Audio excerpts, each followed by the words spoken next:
And staying with the Middle East, where Israel is fighting on multiple fronts, the Netanyahu government is battling Hamas in Gaza, but also taking on Iran-backed Hezbollah in Syria. On Monday, an airstrike targeted the Iranian consulate building in the Syrian capital of Damascus. Israel was reportedly behind it, though it has not claimed or denied any role to date. Now, Iran's supreme leader, Ayatollah Ali Khamenei, has threatened to hit back, saying that Israel would be slapped for its airstrike, and also warned Israel over its ongoing offensive in Gaza. This failure of the Israeli regime in Gaza will definitely continue, as well as these desperate efforts like what they did in Syria.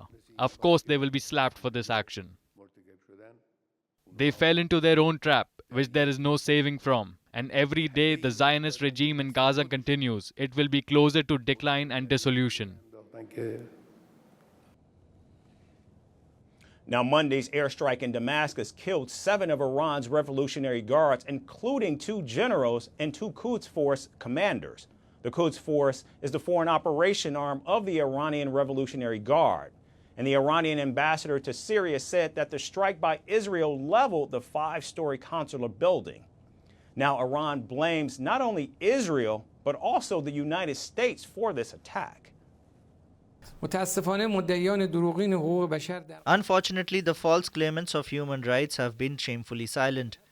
And not only do they not try to stop the killing machine of the Zionist regime, but they openly and covertly participate in this crime, centered on the United States. Without any doubt, America is a definite accomplice in the crimes of the Zionist regime in Gaza. Now, Israel has long considered Iran to be its main enemy. In fact, Iran backs all anti-Israel non-state actors in the Middle East, be it Hamas, Hezbollah, or the Yemen-based Houthis. In fact, since the Gaza war began in October, Israel has traded frequent cross-border fire with Hezbollah.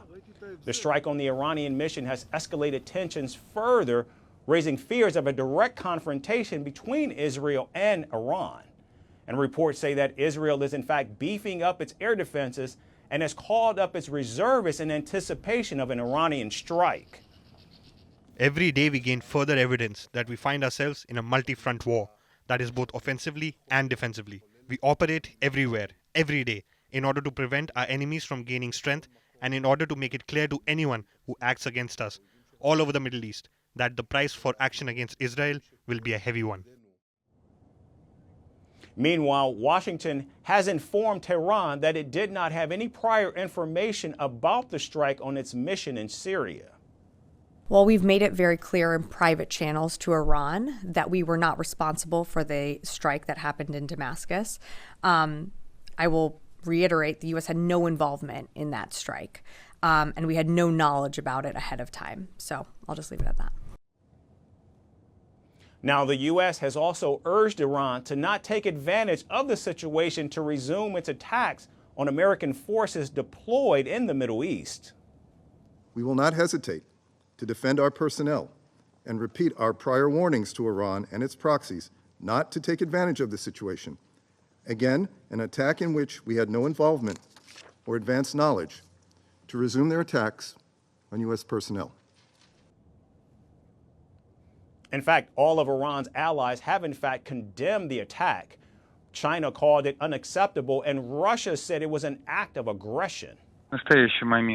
At present, we would not be making premature conclusions, but in any case, a delivery of such strikes amounts to violation of all foundations of international law and is an act of aggression. Even neighboring Iraq has called the attack a flagrant violation of international law. And as the war in Gaza drags on, this attack has only inflamed tensions in the region.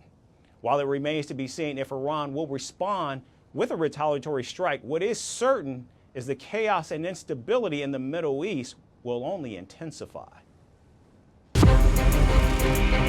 From impeachments to inaugurations, if it's a political story, we are on the scene. The race for the White House is heating up. We're beating Biden. How dare he say that? If it's breaking news, we're live with the latest coverage. From the White House, the State Department, and Capitol Hill, we know the issues, But above all, we know the players to bring you the latest in-depth analysis on all the key stories that we're covering.